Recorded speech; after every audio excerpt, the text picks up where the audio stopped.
Hello students, I hope you all are doing good. Today we are going to see the continuation of the last class, that is from the lesson matter. Let's start our class with an activity. Fill the glass with some water. Measure the weight of the glass with water as W1. Keep the glass in the freezer. Once the water is completely frozen, measure the weight again as W2. At the end, you will observe the weight of the glass with water will be equal to the weight of the glass with ice. That is, the weight of the water is equal to the ice. Here we kept the glass constant. We didn't change the glass at all. This is known as law of conservation of mass. Let us see this law in detail. This law was discovered by Antoine Lavoisier. The law is the law of conservation of mass states that mass is neither created nor destroyed in a physical or chemical reaction. That is, the mass of the substance remains the same even after it undergoes physical or chemical reaction. Here, what is a physical change? Physical change is nothing but in which there is an alteration in the form of a substance. Here, the form of a substance only will be altered. For example, the ice melts into water. Here, the physical change is taking place. In case of chemical reaction, the composition alters. There is a change in composition in case of chemical reaction. For example, formation of water molecule from hydrogen and oxygen atoms. Let's see the law of conservation of mass based on physical reaction. In case of physical reaction, the size, shape, and other properties like volume, density, etc. undergoes changes. But the total mass of the substance remains the same. That is, in a physical reaction, the total mass of matter before a physical change will be equal to the total mass of matter after a physical change. For example, during the melting and freezing of ice, the mass of water and ice are the same, whereas the volume, size, density and shape differs. The next example is making of chocolate milk. Yes, the law of conservation of mass applies here also. Take 100 gram of sweetened milk. Here, we are taking the milk in grams, not in liters, in order to make the measurements easy. Then take 20 gram of cocoa powder. Mix cocoa powder with milk. Now a chocolate milk is ready. Measure the weight of chocolate milk. It is 120 gram. That is the weight of milk and cocoa powder together. Here we kept the glass constant. There is no change in weight of the glass. Here the law of conservation of mass is verified. Next example is when you chop a vegetable, the mass of a whole vegetable before chopping and the mass of the pieces chopped remains the same. Here also the law of conservation of mass is applied. Next we are moving on to the law of conservation of mass in chemical reaction. Here the total mass of reactant is equal to the total mass of the products. That is, there is no change in mass during a chemical reaction. Let's see an example. During the formation of molecule, let's take a water molecule formation for instance. Here, two hydrogen atoms combine with an oxygen atom to give one water molecule. Here, the atomic weight of one hydrogen atom is approximately equal to 1 gram per mole. Since in this reaction, two hydrogen atoms are involved, so the atomic weight will be multiplied by 2 and the answer is 2. These hydrogen atoms combines with oxygen atoms with atomic weight of 16 gram per mole. This combination will result in the formation of water molecule with a molecular weight of 18 gram per mole. That is, the total mass of reactants are the same as the total mass of the product.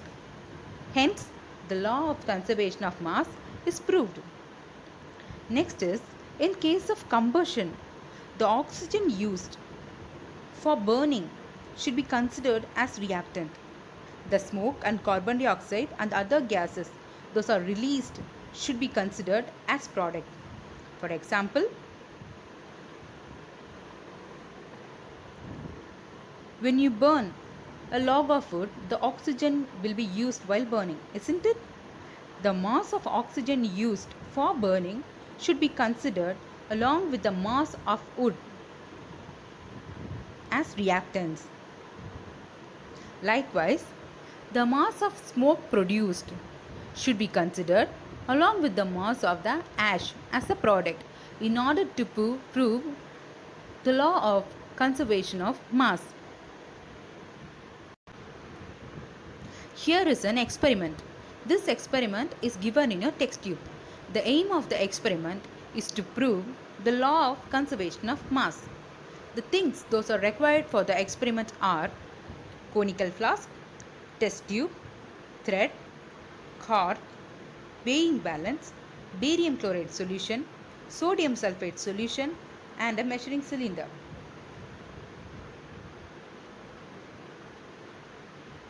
The first step is to add 5 ml of sodium sulfate to the measuring cylinder.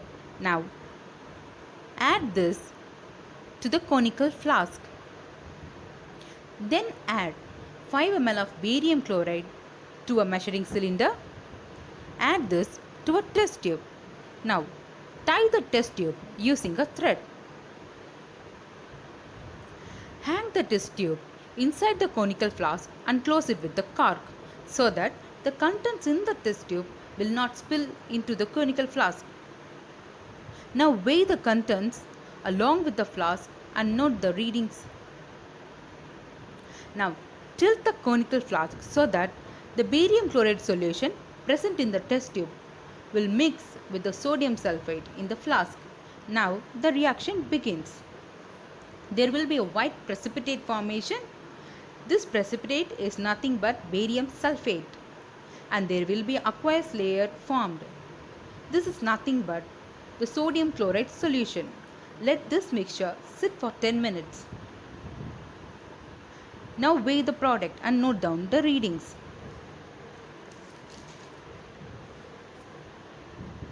As you see, the readings that is taken before and after the experiments are the same. Here, the reactant, that is sodium sulfate solution and barium chloride solution, combine to give barium sulfate precipitate and sodium chloride solution. Hence, the law of conservation of mass is proved. That is all for today's class. I hope you all understood the law of conservation of mass. The assignment questions are: state the law of conservation of mass. Second one is: name the reactants and products involved in the process of burning of wood. Third question is: how does the mass of reactants change in a chemical reaction? Fourth question is: mass of the reactant is equal to the mass of the product. Give reason. Last one is a true or false question. If the mass of the apparatus is kept constant, then the mass of the reactant is equal to the products. The answers for this assignment questions are given in this video. Kindly write down the answers in your notebooks. The answers for the exercises in your textbooks is given in the following. Kindly note this. First section is multiple choice questions. The first question is: the particles are in constant random motion due to. The answer is kinetic energy. Second question is: matter with no fixed space but definite volume exists in following state. The answer is liquid. And the third question is the interparticle force of attraction between the particle is maximum in solids. And the fourth question is in solids the particles move about. The answer is their fixed position. The fifth question is according to the law of conservation of mass, the answer is reactant's mass will be equal to the product's mass. Next section is true or false. The first question is particles of matter in gaseous states have more kinetic energy than in solid. The answer is true. Solids can change into liquid on increasing the temperature. The answer is true. Third question is on decreasing the heat, the kinetic energy of particles also decreases. The answer is true. Fourth question is if mass of apparatus is kept constant, the mass of reactant is not equal to the product. The answer is false. The fifth question is interparticle force of attraction is weakest in gases. The answer is true. The next section is fill in the blanks. Energy possessed by the particles of matter due to their constant motion is called dash. The answer is kinetic energy. The second question is kinetic energy of molecule dash with decreasing temperature. The answer is decreases. The third question is in gaseous state the interparticle space is dash. The answer is maximum. Fourth question is dash state of matter possess the least interparticle space. The answer is solid. And the fifth question is dash state of matter can be compressed when sufficient pressure is applied. The answer is gaseous state. Next section is match the following. The first question is mass is neither created nor destroyed. The answer is conservation of mass. Second question is definite volume but no fixed space. The answer is liquid. And the third question is maximum interparticle space. The answer is gas. Fourth is all matter is made up of these. The answer is atoms and molecules. And the fifth question is least kinetic energy. And the answer is solid. Next section is name the following. First question is theory used to explain the arrangement and movement of molecules in matter. The answer is kinetic theory of matter. The second question is state of matter having particles with highest amount of kinetic energy. The answer is gas. And the third question is state of matter having strongest interparticle forces of attraction. The answer is solid. The fourth question is the change in solid when enough heat is given to a solid. The change in state when enough heat is given to a solid. The answer is liquid. And the fifth question is the point when water changes into gaseous state. The answer is boiling point. Next section is diagram based question. Here you have to refer the diagram given above and write the answers for the question. First question is name the state of matter shown in B and C in the above figure. The answers are B is liquid and C is gas. Next question is which of the above state has particle with maximum kinetic energy? The answer is C, that is gas. Third question is compare the interparticle space and force of attraction between A and B, that is solid and liquid.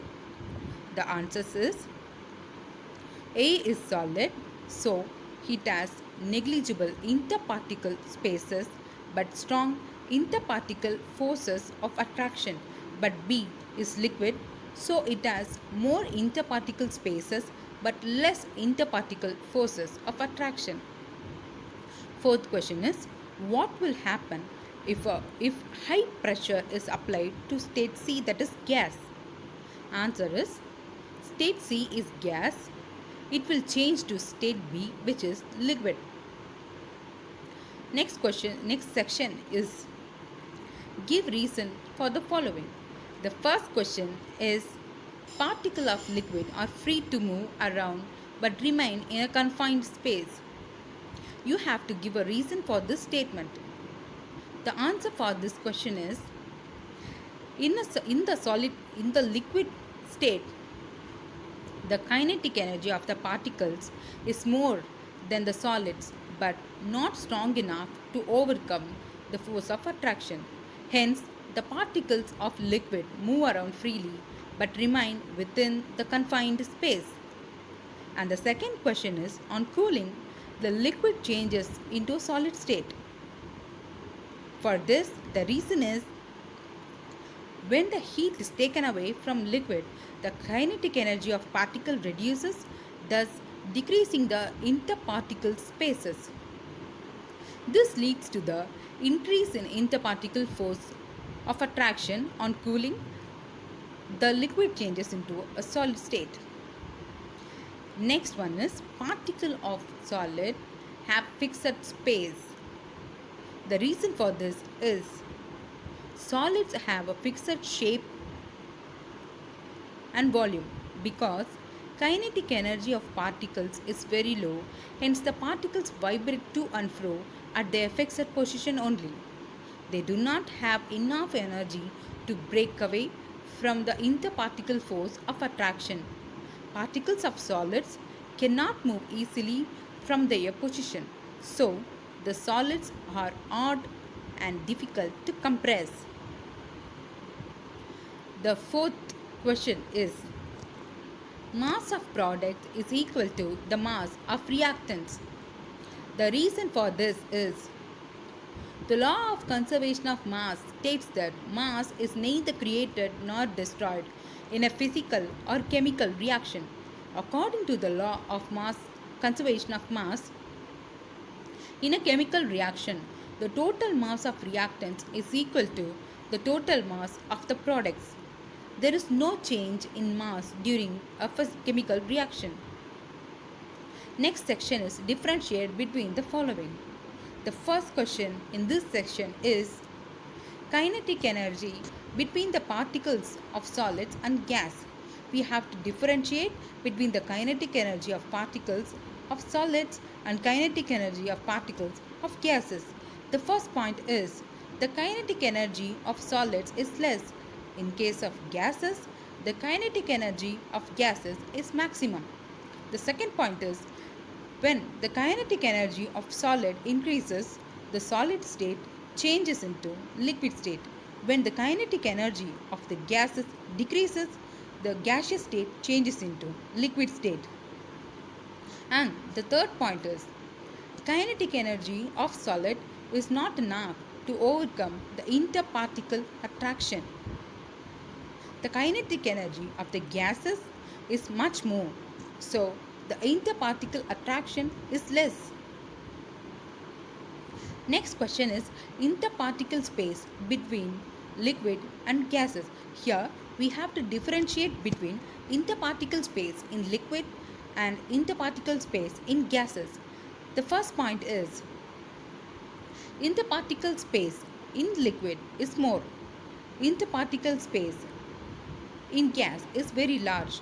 The particles move freely around the other particles. The particles move freely and independently. And the third point is, liquids flow and take the shape of the container they are poured into. Gases occupy the entire space of the container and do not have a definite shape. And the last question of this section is, interparticle force of attraction between the solids and gases. Here we have to differentiate between interparticle force of attraction in solids and interparticle force of attraction in gases. The first point is the interparticle attraction in solid is very strong. In case of gases, the interparticle attraction in gases is less. And the second point is since there is a strong force of attraction, the interparticle space is negligible. In case of gases, since there is less force of attraction, the particle space is very large. And the third point is the molecules are tightly packed.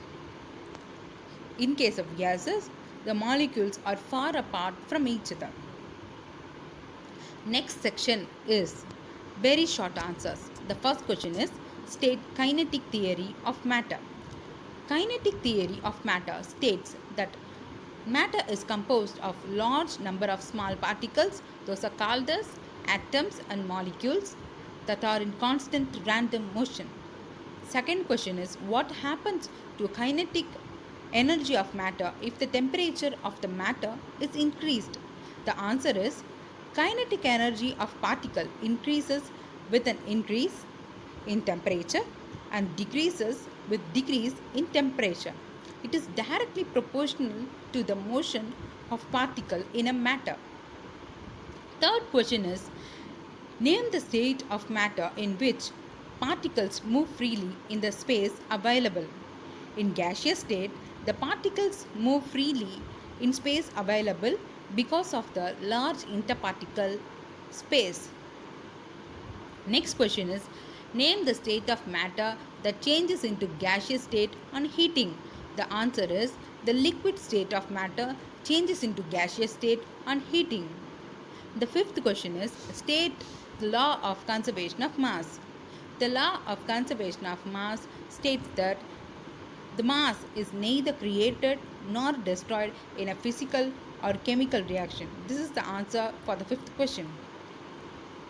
And the sixth question is name the reactants and products involved if wood burns in air and gets converted into ash and smoke. We've seen the answer for this question in this video. The reactants are wood and oxygen from air. We have seen the oxygen used for burning of wood should also be considered as reactant. In products, the products are ash and smoke gases like carbon dioxide. We have seen we should consider the smoke and gases released during the process of burning as product in order to prove the law of conservation of mass. And the last question of this section is write the sequence of change of matter when A. ice melts, B. steam is formed. For A, the solid is converted into liquid by heating. For B, the liquid is converted into gas by heating. This is the last section of the exercises, that is short answers. The first question is why do gases have more kinetic energy than liquids? The kinetic energy of gases is more than liquid because the particles present in the gaseous state are present far apart from each other. The interparticle force of attraction is negligible as compared to solids and liquids. The interparticle space is also very large, whereas in liquid state, the particles are loosely packed. The interparticle force of attraction is lesser than solids and more than in liquids, and the interparticle space is more. The second question is why do solids have definite shape and volume but not gases? The answer is in solid state the particles are tightly packed. The kinetic energy of the particle is very low. Hence the particle vibrate to and fro at their fixed position only. They do not have enough energy to break away from the interparticle force of attraction. So solids have fixed shape and definite volume. In case of gases, the particles are far apart from each other. The interparticle force of attraction is negligible as compared to solids and liquids. Hence, the particles move around freely and independently, so gases have no fixed shape and volume. The third question is, what is the effect of increase in temperatures on solid? The answer is, heating the matter increases the energy of particles, solids change into liquids and liquids into gases. The particles of matter gains more kinetic energy when a solid is heated, its temperature increases. Its particles gains kinetic energy from heat and starts vibrating faster. This continues till the matter reaches its melting point.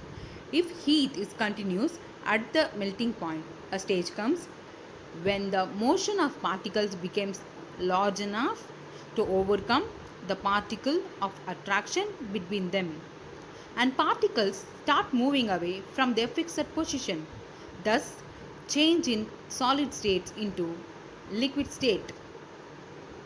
The fourth question is, why do liquids flow and solid do not? Solid have fixed shape and definite volume. Particles of solid cannot move easily from their position, and so the solids are hard and difficult to compress. Strong interparticle force of attraction prevent the particles from sliding over each other, and so the solids cannot flow. But liquids have a definite volume but no definite shape. The interparticle space is more than the solid, so the particles move freely around other particles. So the liquid flows and take the shape of the container. This is the last question of the exercise section. How does the mass of reactants change in chemical reaction? We have already seen the mass of the reactants will be equal to the mass of the product. There is no change in the mass of the reactants. The answer is, according to the law of conservation of mass, in a chemical reaction, the total mass of reactant is equal to the total mass of product. There is no change in mass during a chemical reaction. That is, the total mass of reactant is equal to the total mass of products. If a chemical reaction involves combustion in the presence of air, the mass of oxygen used is also to be taken in reactants. Also, if smoke, carbon dioxide or other gases is released, then the mass of reactants will be equal to the total mass of the product. That is all for today. Thank you.